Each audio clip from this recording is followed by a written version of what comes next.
자, 오늘 제목을 한번 같이 따라하겠습니다. 위대한 비전. 예. 우리 예배에 대해서 오늘 말씀을 주시게 되었습니다. 여러분들의 신앙생활이 이렇게 오랜 시간 신앙생활을 하는 분들은 좀 권태감에 빠질 수도 있어요. 그 권태감은 다른 게 아니고 익숙함, 늘 신앙생활에 익숙하다고 하는 것이 권태롭게 되어지고 그것이 영성, 에너지를 약화시켜 버립니다. 그래서 마귀의 도구가 되고 마귀의 수치가 되는 거죠. 오늘 여러분의 예배가 살아나길 원합니다. 오늘 예배가 여러분 인생을 새롭게 하는 기폭제가 되길 원합니다. 2013년 예배가 살아나고 예배를 통해서 주님을 만나는 은혜가 있기를 원합니다. 우리 옆에 분들과 한번 인사하죠. 당신이 위대한 비전입니다. 이제 당신도 당신은 있지만 당신이 해야 여러분을 꼭 꼬집는 거가 되는 거예요. 주님께서는 야 그렇게 구렁이 담 넘어가듯이 하지 마라. 그냥 가난한 사람이든지 또 부족한 사람이든지 꼭 집어서 이유 당신이 하나님의 비전입니다. 당신이 일어날 것입니다. 여러분 자신을 꼭 찍어가지고 주님 앞에 올려드리기를 원합니다. 제가 새해가 되면서 계속 묵상하는 것은 성령님께서 어머니 목회의 마음을 주었고 가난한 성도든 또 어려움에 처한 성도든 간에 그 한 사람을 어머니의 마음으로 또 하나님의 마음으로 바라볼 때 그들은 가치가 있고 위대한 비전이 될 것이라는 거죠. 그래서 하나님 내 마음에 주신 그 성도가 비전이라고 했는데 그 성도 한 사람이 하나님의 위대한 비전이라고 했는데 도대체 어떻게 양육을 해야 되겠습니까? 그래서 어머니 목회와 양육의 십자가라는 두 개의 제목을 정해놓고 이것을 어떻게 1년간 잘 이끌어가야 할 것인가라고 할 때 그 마음을 지난 주간에 너무 큰 은혜를 주셨어요. 그래서 늘 은혜를 받았지만 바로 제가 찾아낸 그 축복의 길, 여러분을 위대한 비전으로 세워줄 수 있는 그 축복의 길을 찾았는데 그것이 하나의 양육의 방법이지만 그것은 바로 예배라는 겁니다. 할렐루야.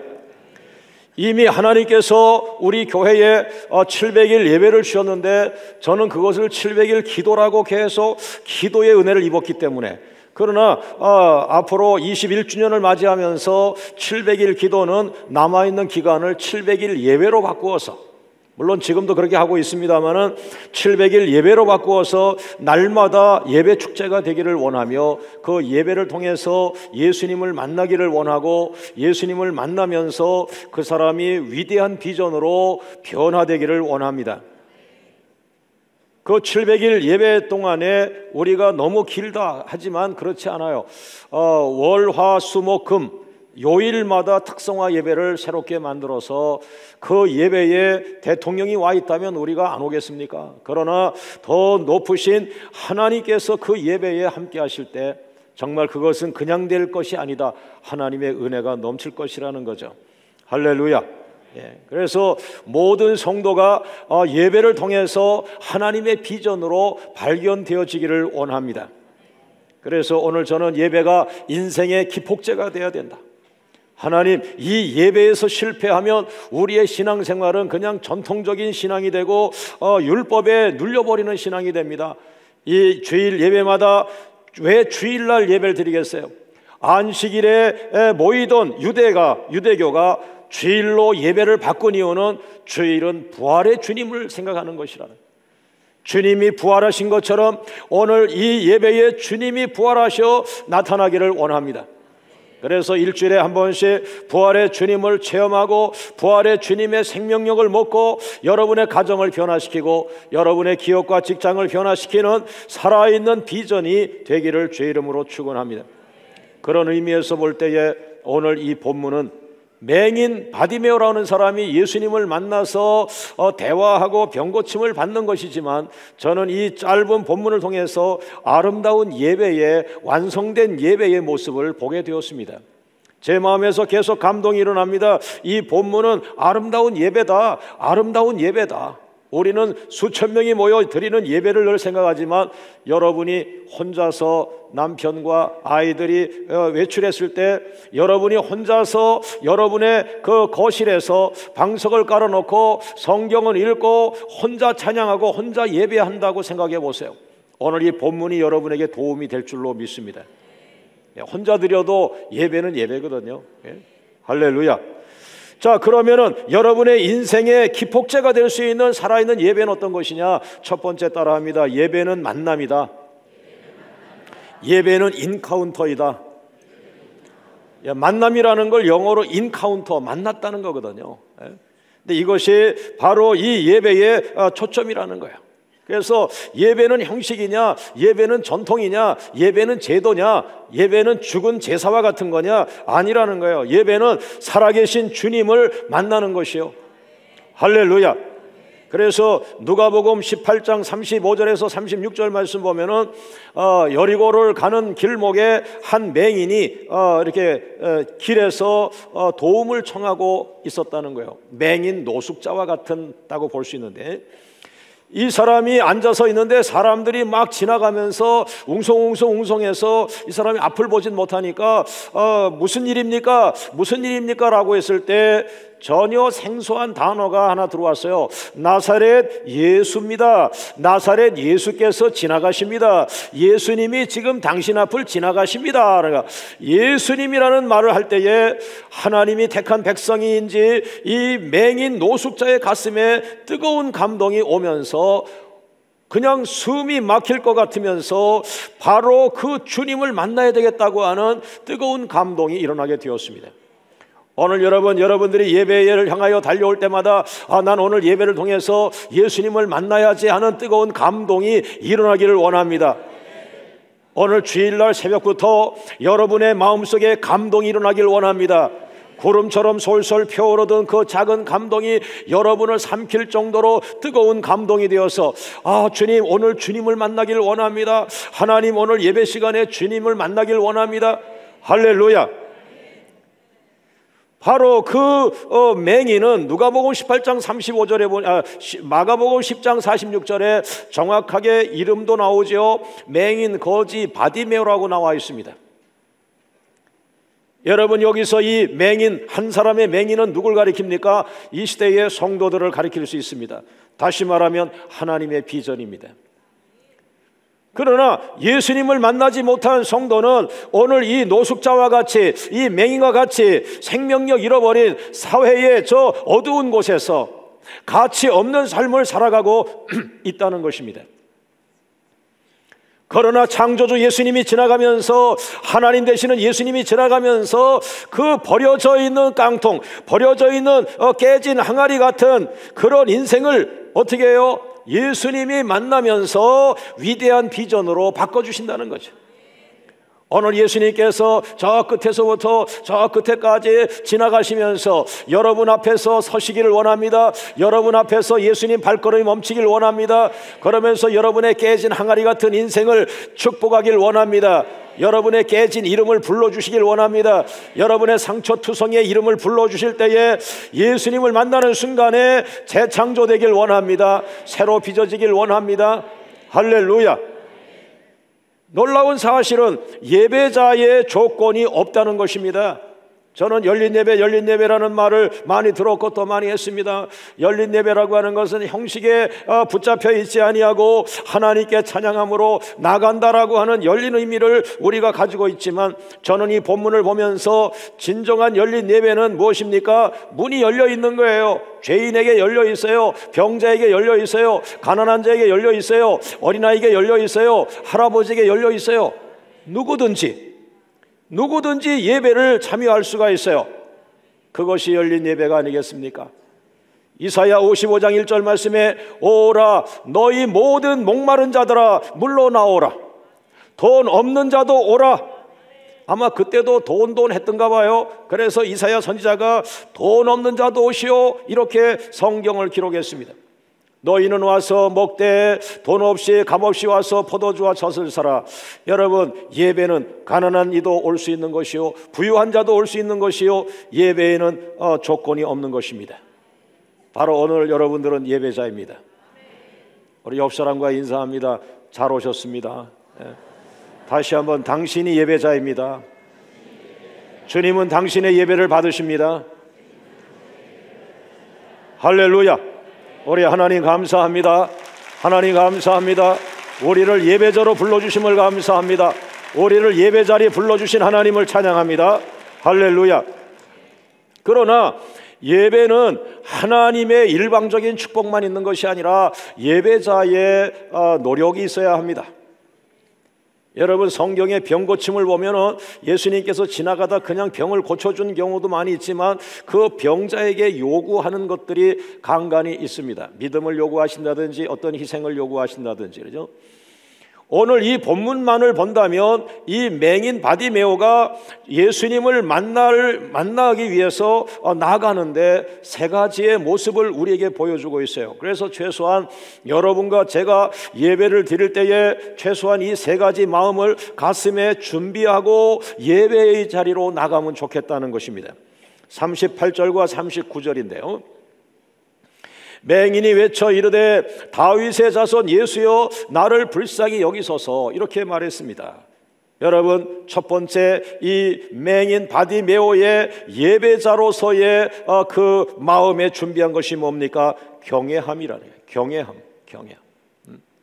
하나님을 경외함이라는 거예요. 하나님을, 예수님을 향하여 다윗의 자손 예수여, 다윗의 자손, 이 계보를 말하고 있습니다. 메시아의 권위를 말하고 있습니다. 다윗의 자손을 통해서 이 땅에 메시아가 탄생할 것이라는 것이죠. 그래서 다윗의 자손 예수여, 예수님을 경외하는 마음을 그는 갖고 있는 것입니다. 여러분, 사람들을 바라보면은 그가 말하는 것을 보면은 경외함이 없는 말들이 많아요. 하나님에게 관계된 것에 대해서 말을 할 때에 그것은 하나님은 아니지만 하나님과 관계되어 있는 것들이기 때문에, 그러므로 더불어 하나님을 높이기 위해서도 그 관계된 것들에 경외함을 보여야 합니다. 교회를 말할 때, 그 다음에 하나님에 관계된 많은 그 사역들, 그리고 가장 눈에 보이는 목사님들을 볼 때도 그 마음에 경외함이 없다면 여러분들이 마음이 갈라집니다. 여러분만 손해입니다. 물론 목회자 가운데 다 좋은 목회자만 있는 건 아니겠죠. 그러니까 거기에 걸리지 말아야 돼요. 기도 많이 해서 좋은 목회자가 연결되기를 원하고, 그래서 여러분이 주님 나라 갈 때까지 여러분의 입술로는 항상 목사님, 하나님이 보내셨습니다, 하나님과 목사님을 연관할 수 있는 이것도 요즘은 신앙의 복이에요. 싸우셔야 돼요. 할렐루야. 교회를 천박하게 여기고 하나님의 종을 천박하게 여기고 또 하나님의 사역에 대해서 천박하게 여기고 전도에 대해서 천박하게 여기고 예배에 대해서 천하게 여기고, 그것은 경외심이 없는 것입니다.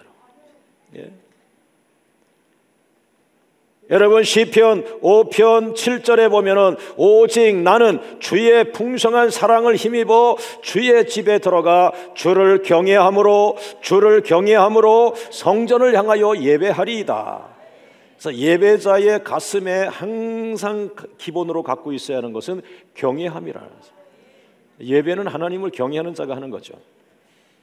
여러분, 제가 미국의 신문을 봤을 때에 깜짝 놀란 일이 있어요. 미국에서 의사가 됐어요. 1.5세인데 그러니까 미국에서 의사가 되면 의료는 미국에서 보장을 받는 거예요. 굉장히 돈을 많이 버는 그런 직업이죠. 그런데 놀라운 일입니다. 제 돈을 많이 버는 의사가 저기 북쪽에 골프장 그 옆쪽으로 그 다리가 하나 있는데 그 옆에 천막을 치고 그 노숙자가 거기서 살고 있는데 그 사람이 누군지 아느냐? 그 사람이 한국에서 1.5세로 왔다가 미국에서 의학을 공부해서 의사가 됐는데 돈을 무지하게 잘 벌던 의사인데 의료 행위를 하다가 사람이 죽었다는 거예요. 그래가지고 그 병원 문을 닫고 완전히 돈 번 것을 다 잃어버리고 얼마나 심통하고 우울증이 빠지겠어요. 그래가지고는 죽지 못하고 살아있는데 그렇게 노숙자의 삶을 산다고 이게 뉴스에 화제가 됐던 적이 있어요. 저는 그 순간 그런 생각했어요. 하나님, 전도자를 보내주시고 아니면 내가 미국에 있는 동안 좀 만나게 해주시면 내가 가서 얘기하겠습니다. 당신에게 최고의 의학 기술이 있고 최고의 재능이 있는데 왜 어렵게 삽니까? 하나님을 경외하십시오. 하나님을 경외하셔야 합니다. 예? 예? 여러분의 자식을 미국에 보내서 미국에서 의사 되게 하려고 합니까?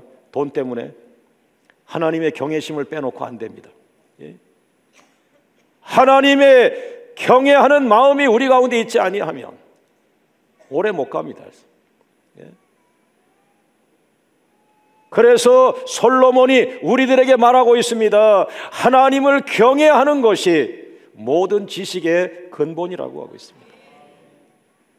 여러분의 눈빛에서, 여러분의 얼굴 자세에서, 여러분의 몸짓에서 하나님을 경외하는 모습이 묻어나기를 원합니다.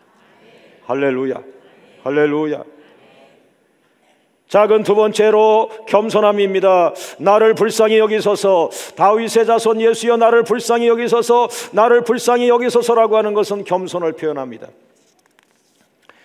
역대하서 34장 27절 말씀에 내 앞에서 겸손하여 옷을 찢고 통곡하였으므로 나도 너의 말을 듣겠노라. 여호와가 말하였느니라.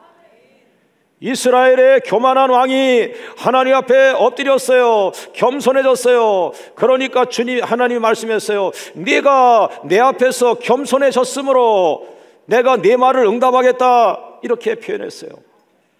사랑하는 여러분, 예배자에게서 여러 가지 은사가 있어야 하겠습니다만은 이 겸손한 마음이 우리 가운데 있기를 원합니다. 그리고 이 맹인 바디메오가 가지고 있던 예배자의 세 번째 마음은 간절함입니다.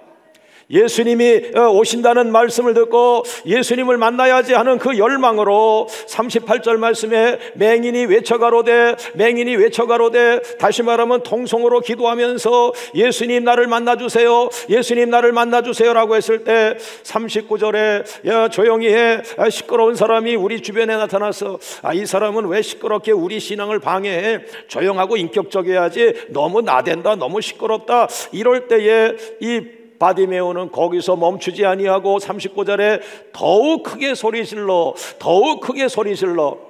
여러분, 첫 번째 찬양을 드렸는데 하나님께서 연락하지 않는 마음이 있습니까? 두 번째 찬양은 더욱 크게 소리질러 찬양하십시오.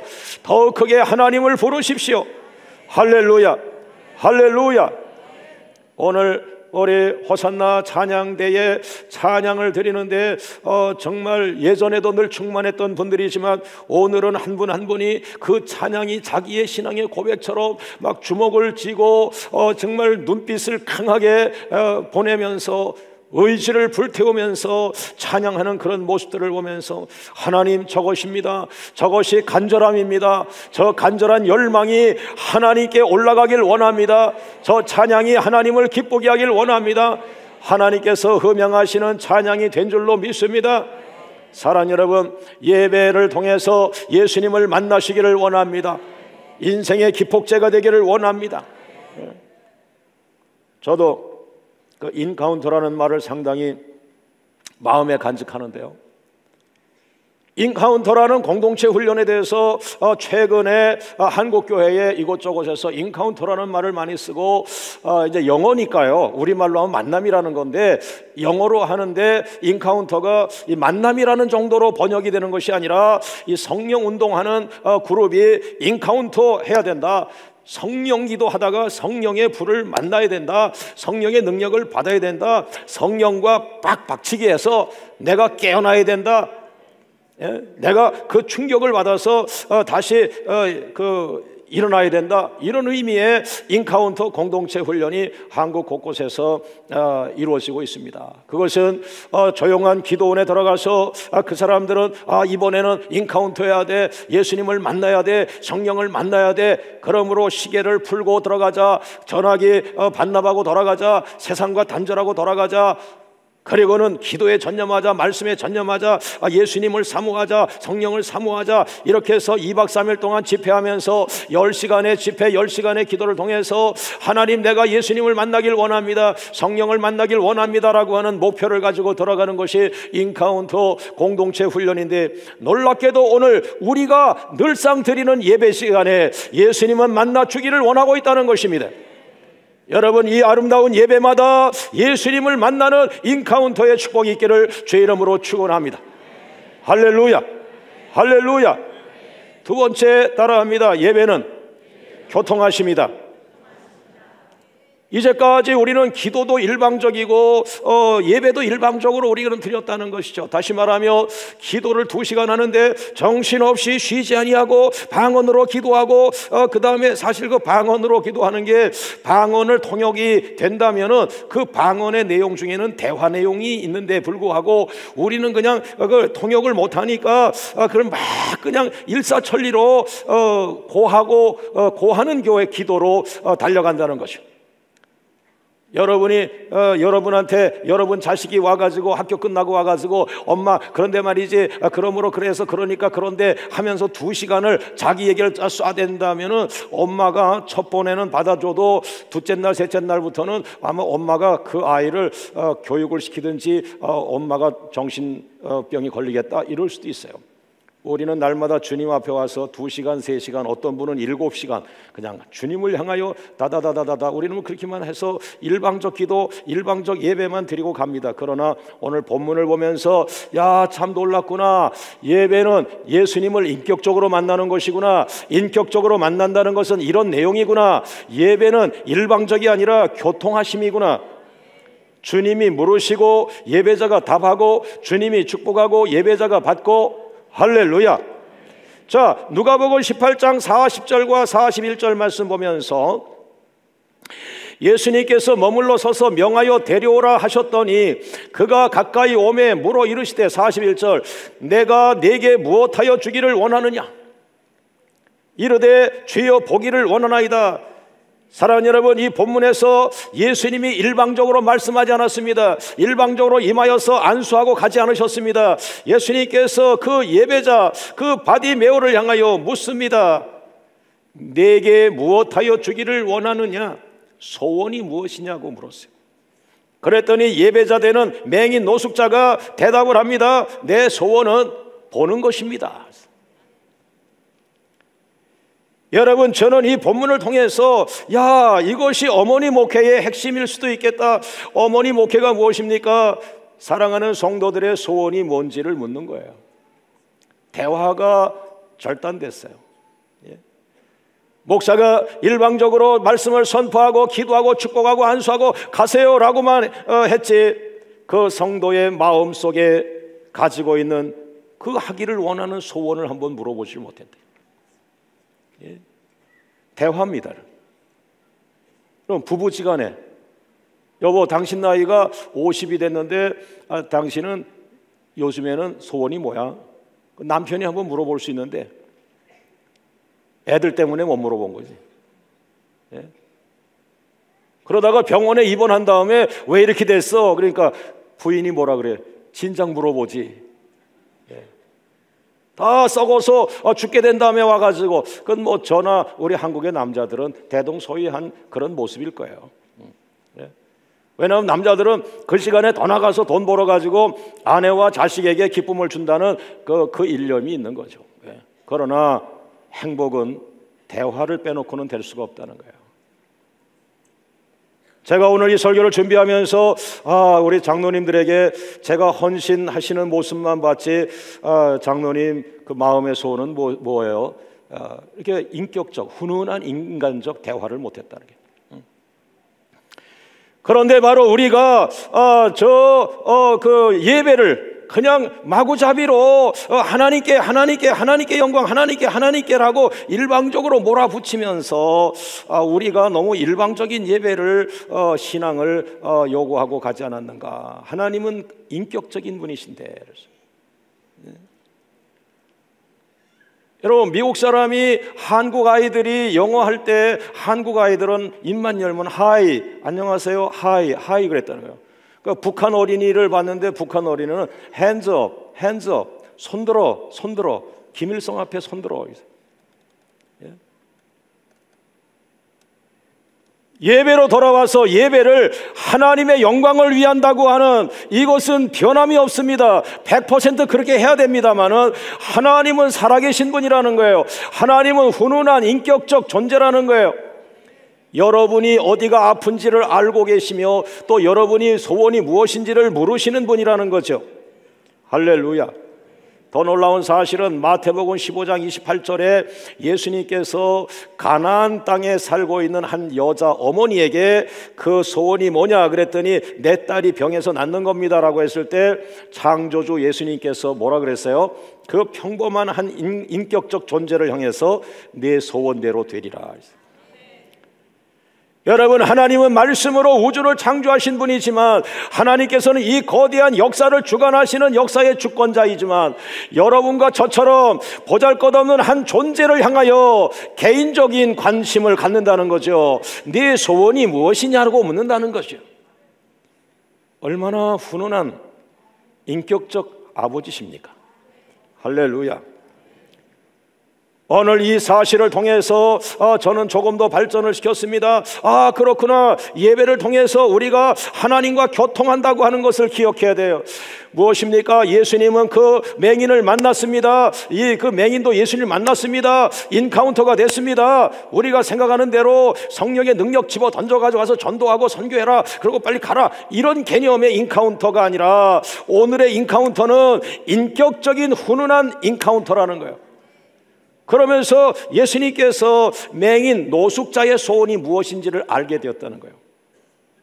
그 다음에 맹인 노숙자는 예수님께서도 대화를 해보니까 내가 병 고침 받기를 원한다는 사실이에요. 여러분에게 좀 병이 있다고 생각해 보세요. 예수님을 만나봤어요? 대화해봤어요? 그랬더니 예수님께서 내가 병에서 낫기를 원하고 계세요. 희망입니다. 따라합니다. 예수님께서도 내가 일어나길 원하고 계셔. 예수님께서도 내가 병에서 일어나길 원하고 계셔. 그러면 어떻게 돼요? 용기를 내서 일어나야지. 옆 사람과 인사합니다. 일어나길 원하셔요. 일어납시다. 일어납시다. 일어납시다. 일어날 줄로 믿습니다. 할렐루야. 할렐루야. 여러분, 예배가 막연하게 일방적으로 제사 드리듯이 그냥 가는 것이 아니라 그저 하나님만 무서워서 가지 말고 이제 무서워하던 단계를 넘어갔으며 이제는 교제가 이루어지길 원합니다. 여러분의 소원을 알리고 여러분의 소원을 찬양으로 만들어서 올리고 여러분의 소원을 기도를 통해서 올리고 그러면 하나님께서 말씀을 통해서 응답의 메시지가 올 줄로 믿습니다. 놀랍게도 성경에서 커뮤니언, 교통이라고 하는 말을 영어로 보면 커뮤니언이라는 단어를 썼는데요. 놀랍게도 그 커뮤니언이 뭐예요? 펠로십, 교통한다. 그래서 미국에 가면 펠로십 처치라고 하는 교회가 많이 있어요. 우리는 교제를 많이 하는 교회다 이런 의미겠죠. 예수님과 교제하고 성도와 교제하고 하는데 그러나 그 펠로십보다 더 다른 단어가 커뮤니언이라는 말인데 이것이 예수님이 사용한 단어예요. 예수님이 직접 사용한 단어가 이 교통하심이라고 하는 것에 커뮤니언이라는 단어를 주님이 직접 쓰셨다는 거예요. 그 커뮤니언이 뭐냐? 예수님께서 다락방에서 제자들과 교제했어요. 그게 커뮤니언이죠. 교제했죠. 다락방에서. 그 다락방이 어떤 다락방이에요? 120명이 기도해서 성령을 받은 그 다락방에서 그 이전에 어떤 일을 했어요? 예수님이 12제자와 교제했어요. 그 성찬으로 교제했어요. 성찬의 내용이 뭐예요? 예수님의 피를 줬어요. 예수님의 피를 제자들에게 줬어요. 예수님의 살을 줬어요. 예수님의 생명을 줬어요. 그것을 예수님 입장에서 커뮤니언, 교통했다라고 하는 거예요. 이 교통은 말 몇 마디 왔다 갔다 하는 게 아니에요. 예수님의 생명을 내게 주고 내 생명을 주님께 올리고 오늘 찬양팀들이 그 찬양은 자기 생명을 드리는 찬양이란 말이에요. 생명을 받고 생명을 주고 부활의 능력을 체험하는 이런 생명의 교제까지를 포함해서 예수님은 교통하심 속에 집어넣으셨다는 거예요. 오늘 생명을 필요로 하는 환자들에게 예수님의 생명이 흘러가기를 주의 이름으로 축원합니다. 예수님의 피가 흘러가길 원합니다. 예수의 살이 임하길 원합니다. 예수의 생명이 임하길 원합니다. 여러분이 믿는 예수님은 부활하신 후의 예수님, 여러분 안에 계신 예수님은 부활하신 예수님이에요. 여러분 안에서 부활하길 원합니다. 할렐루야. 만약에 여러분이 십자가를 통과하면서 부활하지 않는다면 여러분은 부활하기 이전에 예수님을 가지고 있는 거예요. 지금은 모든 예수님의 역사가 부활하신 이후의 역사입니다. 부활하신 예수님이 내 안에 있습니다. 부활하신 예수님이 여러분 안에 있습니다. 그러면 여러분의 삶 속에서 그분을 부활하도록 길을 만드셔야 돼요. 2013년 여러분의 삶을 통해서 부활의 예수님이 살아나기를 주의 이름으로 축원합니다. 바로 교제한다, 교통한다, 부활의 주님과 교통한다는 거예요. 살아날 줄로 믿습니다. 성경 속에서 하나님께서 교통하심을 많이 하셨는데 최대 수혜자, 하나님의 교통하심의 최대 수혜자는 구약 성경의 에녹이라고 볼 수 있어요. 에녹이라는 믿음의 선배는 창세기 5장 21절 말씀 보니까 300년을 하나님과 동행했다. 300년을 하나님과 교통하였다. 하나님과 주고받고 대화하며 정말 벗과 같이 친구와 같이 그렇게 동역자처럼 그렇게 삶을 살았다. 이사야 41장 8절 말씀에 아브라함이라고 하는 사람은 하나님께서 아브라함을 향하여 말할 때에 나의 벗 아브라함이요, 나의 벗 아브라함이라고 말했어요. 여러분, 창조자가 피조물을 향하여 나의 친구라고 말한 것은 정말 아브라함이 하나님을 너무나 기쁘게 했다라고 볼 수 있는 겁니다. 여러분이 하나님을 기쁘게 할 때에 하나님은 여러분을 너는 나의 벗이라, 나는 너와 동행하길 원한다, 나는 너와 교통하길 원한다, 나는 나의 지혜를 부어줄 것이며 나의 능력을 흘려보낼 것이며 내가 가진 모든 창조적 능력을 너에게 흘려보낼 것이다. 서로 교통하자. 그러나 우리가 줄 건 별로 없죠. 하나님과 내가 교통한다면 하나님의 것을 내가 많이 받는 거죠. 나는 단지 몇 곡의 찬양을 올려드릴 것이고, 나는 몇 시간의 기도를 올려드릴 뿐이고, 나는 몇 푼의 예물을 올려드릴 것인데, 그러나 그것에 비해서 수천 배 수만 배 하나님의 가지신 그 우주적인 충만하심을 나에게 부어주면서 그러면 300년을 평안하게 가는 거예요. 그게 에녹의 삶이에요. 오늘부터 여러분에게 그 동행하심이 있기를 주의 이름으로 축원합니다. 우리 하나님 감사합니다. 박수로 한번 영광 돌리십시오. 하나님 감사합니다. 하나님 에녹과 동행하신 것처럼 오늘 우리들과 동행하여 주옵소서. 300년 동행하시고 300년 교통하여 주옵소서. 예배 시간마다 주님께서 물으시고 우리가 답하고 말씀으로 응답받고 결체받고 돌아가는 기적이 일어나기를 원합니다. 세 번째 따라합니다. 예배는 치유이다. 예. 자, 이 예배를 우리가 일방적으로 예배는 무조건 하나님께 영광이 되어야 된다, 하나님께 영광이, 그건 뭐 지극히 맞는 말이고 그거는 전에도 후에도 앞으로도 그것이 목적과 목표가 되어야만 합니다. 그럼에도 오늘 본문에 우리에게 위로를 주신 하나님, 제가 말씀드렸죠. 하나님은 무뚝뚝하고 로봇 같은 분이 아니시라 우리가 작은 표현하면 그 작은 표현에도 대가를 주시고 응답을 주시고 마음을 주시고 표해 주시는, 우리는 뭐 굉장한 헌신을 했는데도 저는 여러분 그런 걸 잘 몰라줄 때가 많잖아요. 그러나 주님은 여러분의 작은 몸짓에 아름답다. 너 참 나를 기쁘게 하는구나. 너는 나의 기뻐하는 자라. 너는 나의 사랑하는 자라. 성경 곳곳에 보면 하나님은 무뚝뚝한 분이 아니라는 겁니다. 여러분과 제가 하나님에게 가까이 갈수록 하나님은 마음을 더 많이 여시며 훈훈한 인격적 축복을 주실 줄로 믿습니다. 그 중에 하나가 무엇입니까? 여러분이 여러분 자식이 병들어 있는 것을 못 보는 것처럼 우리 하나님 아버지께서 우리들이 병들어 있는 걸 힘들어 한다는 거예요. 여러분, 낙원에, 우리가 낙원에 있을 때, 우리 선배가 낙원에서 아담과 하와가 있을 때 병들어 있었습니까? 아닙니다. 네. 그건 죄가 들어온 이후에 우리가 병들기 시작한 것입니다. 어느 엄마가 자기 자식이 병원에 입원해 있는 걸 좋아하겠습니까? 어느 아버지가 자기의 어린 1살도 안 된 그 아기가 주사를 맞고 수술하는 것을 원하겠습니까? 여러분, 하나님 아버지께서 육체적 치유만이 아니라 7가지 치유를 오늘 우리에게 주고 있습니다만은, 그러나 분명한 것은 누가복음 18장 43절 말씀에 예수님을 만났습니다. 예수님과 대화했습니다. 예수님과 인카운터의 은혜를 받았습니다. 그 사람이 바로 치유를 받습니다. 할렐루야.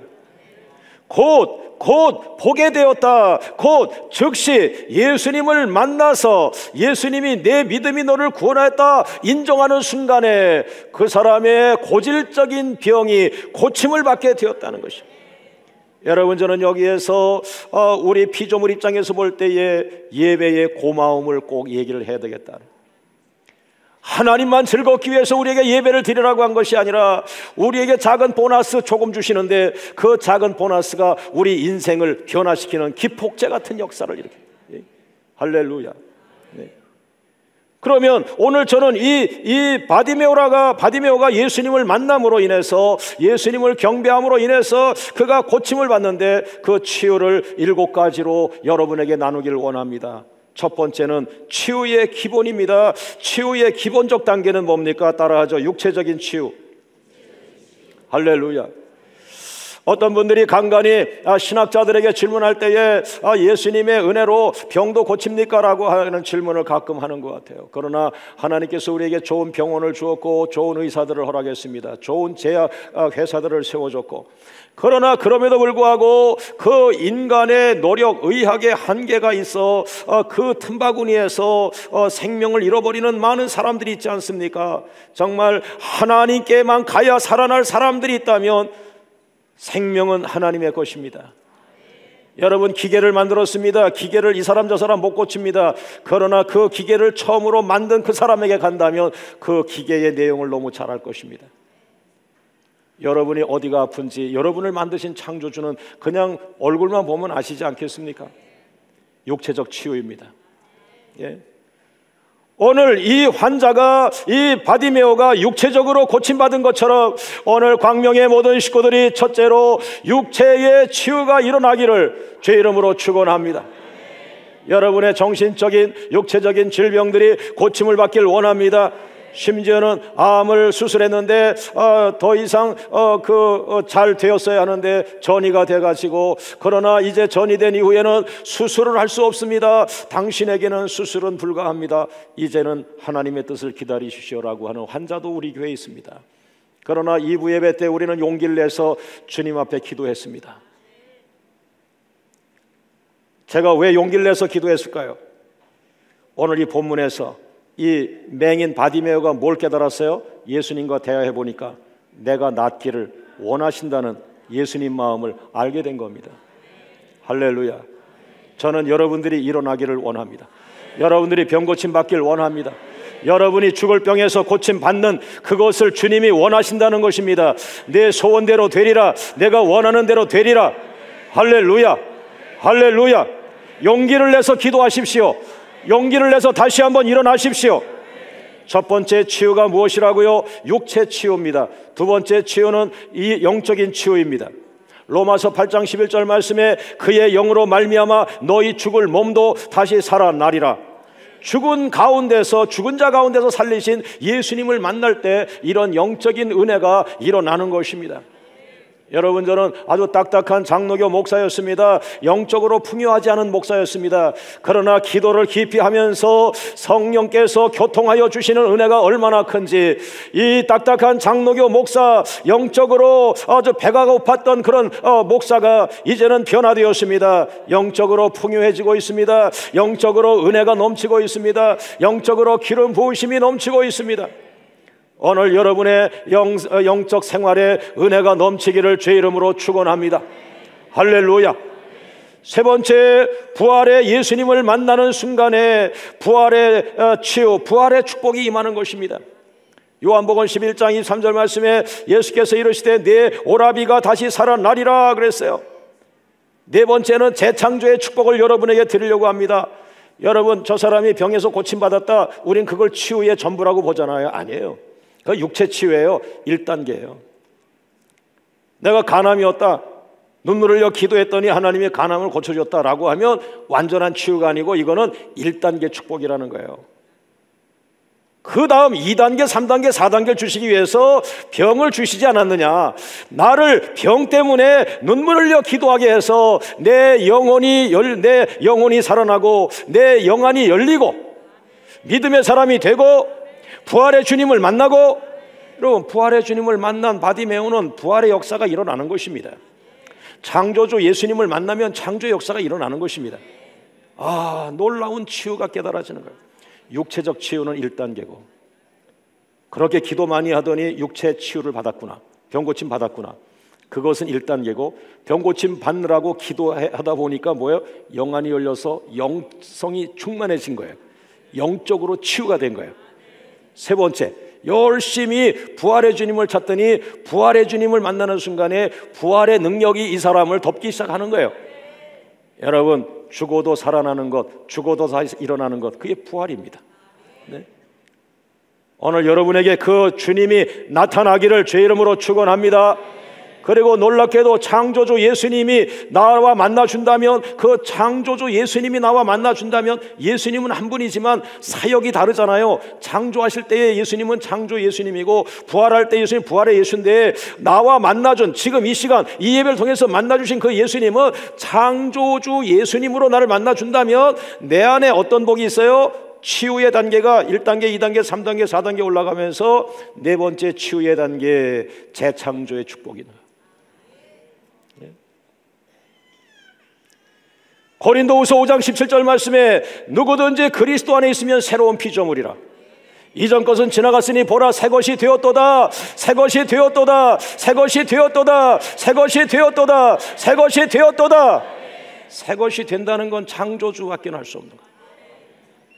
여러분의 이름은 그대로지만 여러분의 성품이 변화되길 원합니다. 여러분의 생각이 변화되길 원합니다. 여러분의 비전이 변화되기를. 옆 사람과 인사합니다. 새 사람이 되셨어요. 새 사람이 되셨어요. 이렇게 인사하고 막 흥분해가지고 집에 가서 거울 봤는데 옛날 그대로요. 그럴 때 나타난 사람, 그게 아니고요. 그게 아니고요. 새 사람이 되었어요. 할렐루야. 속사람, 우리의 속사람이 새로 하신 거예요. 믿습니까? 예? 그런데 사실 오늘 여러분에게 주고자 하는 축복은 5번째입니다. 육의 치유받고, 영적인 치유받고, 그 다음에 뭐예요? 부활의 치유를 받고, 부활 축복을 받고, 재창조의 축복을 받고, 그 다음 단계가 뭐예요? 무한한 성장의 축복. 예? 병으로 고통하시는 분, 어려움으로 고통하시는 분, 지금 밤새워 절규하며 금식하며 기도할 수밖에 없는 고난에 처해 있는 분들, 그것이 복이 될 줄로 믿습니다. 어느 정도로 그것이 복이냐? 그 기도가 응답이 될 때에 여러분이 원하는 1차 소원이 이루어질 것입니다. 1차 문제가 해결될 것입니다. 그러나 그 정도 때문에 여러분을 금식하게 하고, 그 정도 때문에 여러분을 금식하게 한 거, 기도하게 한 것은 아니라는 거예요. 그 육체적인 문제를 해결할 뿐 아니라 두 번째 뭐예요? 영적인 은혜를 받게 하고, 부활의 축복에 동참하게 하고, 재창조의 은혜를 받게 하고, 다섯 번 뭐예요? 무한한 성장에 도달하게 한다. 무한한 성장에 도전하게 한다. 할렐루야. 제가 기도하면서 하나님, 제가 우리 장로님들을 축복한다면 어느 정도로 축복해야 최고의 축복입니까? 광명교회 우리 집사님들을 축복할 때 어느 정도로 축복해야 최고의 축복이 됩니까? 라고 하는데 바로 이 대목이 온 거예요. 지금은 의정부의 작은 레스토랑의 주인이다. 지금은 의정부의 작은 소기업의 사장이다. 그러나 예수님과 교통할 때에, 성령께서 교통할 때에, 성령께서 교통하심으로 하나님의 지혜를 그에게 부어주시고, 하나님의 충만을 부어주고, 하나님의 능력을 계속 부어주는 것이 교통의 축복이란 말이에요.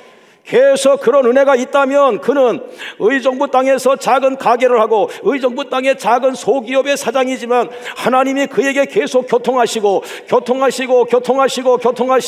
지혜를 주시고, 믿음을 주시고, 창조 능력을 주시고, 충만을 주시고, 생명의 능력을 주시면 그는 도시를 맡겨도 도시를 살릴 것이요, 나라를 맡겨도 나라를 살릴 것이요, 아시아를 맡겨도 아시아를 살릴 것이요, 세계 재단을 맡겨도 그는 세계적인 인물이 될 것이라.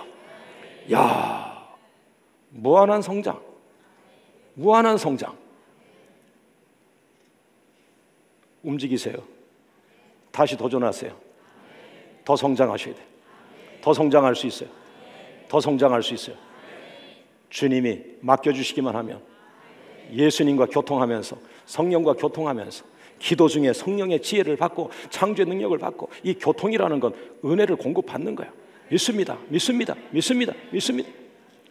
70개 나를 어떻게 해요? 70개는 어떻게 해요? 그러나 감동을 주신 대로 그대로 외치고 선포했는데, 담담함을 주셔서 선포했는데, 지금 사방에서 역사가 막 일어납니다. 거기는 불어를 쓰는 나라인데 우리는 불어를 못하는데, 거기는 포르투갈어를 쓰는데, 거기는 스페니쉬를 쓰는데, 거기는 독일어를 쓰는데, 거기는 중국말을 쓰는데, 우리는 그 언어가 안 되는데 어떡하죠? 그러나 하나님의 교통이 우리를 사방팔방으로 연결되게 해버렸습니다. 여러분은 앞으로 더 성장하게 됩니다. 앞으로 어디까지 성장할 것인가? 성장 계획을 다시 계획하세요. 옆 사람과 인사합니다. 다 큰 게 아니에요. 다 성장하신 게 아니에요. 누룽지처럼 눌러앉지 마세요. 누리지 마세요. 더 올라가세요. 할렐루야. 우리 하나님께 모든 영광을 올려드립니다. 하나님 감사합니다. 하나님 감사합니다. 하나님 감사합니다. 오늘 여러분에게 더 큰 은혜가 있길 원합니다. 더 큰 성장이 있길 원합니다. 할렐루야. 이제 여러분이 더 믿음 훈련 받고 교통의 훈련을 받으면 어느 날 여러분에게 도시를 맡겨. 너 시장 좀 해봐라. 아멘이 없어서 도지사로 갑니다. 너 경기도를 한번 좀 이끌어 봐라. 너 이 나라 이민족을 한번 이끌어 봐라. 하나님이 함께 하시니까 배우지 않았는데 그 대목에서 지혜가 와서 깜짝깜짝 놀라는, 깜짝깜짝. 야, 저 사람 학력이 어디까지야? 대단하네. 맡기는 것마다 홈런 치네. 학력은 도봉산 기도학교 기도한 것밖에 없어요. 기도의 교통, 성령의 교통, 하나님과 교통. 할렐루야. 이게 이렇게 위대하다. 위대. 오늘 여러분의 성장이 더 일어나길 원합니다. 무한한 성장으로 이어지기를 주의 이름으로 축원합니다. 6번째, 하나님의 보호자에 계신 예수님을 보는 축복을 보게 되죠. 요한계시록 21장 1절 이하의 마지막 7번째, 우리가 늘상 얘기하는 대로 예배는 하나님께 영광을 돌린다고 하는 거예요. 우리가 받는 축복은 7번째, 하나님께 영광을 돌리는 거예요. 할렐루야. 맹인 노숙자는 예배를 통해서 위대한 비전이 되어갑니다. 예배는 만남입니다. 예배는 교통하심입니다. 예배 한 번을 그냥 보내시지 마세요. 예배 한 번이 여러분의 인생을 살려버려요. 기폭제가 되는 거예요. 믿습니까? 나는 예배를 통해서 위대한 비전이 되어갑니다. 나는 예배를 통해서 7가지의 축복을 받습니다. 할렐루야. 할렐루야. 예배를 통해서 육체적 치유의 축복을 받습니다. 영적인 치유의 복을 받습니다. 예배를 통해서 부활의 축복을 받고 재창조의 복을 받고 무한 성장의 축복을 받으며 하나님의 보좌를 바라보는 영적인 축복을 받으며 하나님께 영광을 돌리는 축복까지 받게 될 것입니다. 결론의 말씀, 예배는 당신을 위대한 비전으로 만들어갑니다. 당신이 위대한 비전입니다. 마지막은 영어로 It's you. It's you. 당신입니다. 모든 영광을 하나님께 돌립니다. 하나님께서 여러분 안에서 일하시기 원합니다. 여러분의 삶 속에서 창조 역사가 일어나길 원합니다. 여러분의 마음 속에서 부활의 역사가 일어나길 원합니다. 하나님, 나를 살려 주시옵소서. 내가 하나님의 비전으로 다시 태어나게 하여 주옵소서. 이제는 하나님을 경외하며 하나님께 영광만 돌리다가 세계 속에 쓰임받다가 천국 가게 하여 주옵소서. 이 시간 다 같이 주님 부르며 기도합니다. 주여, 주여.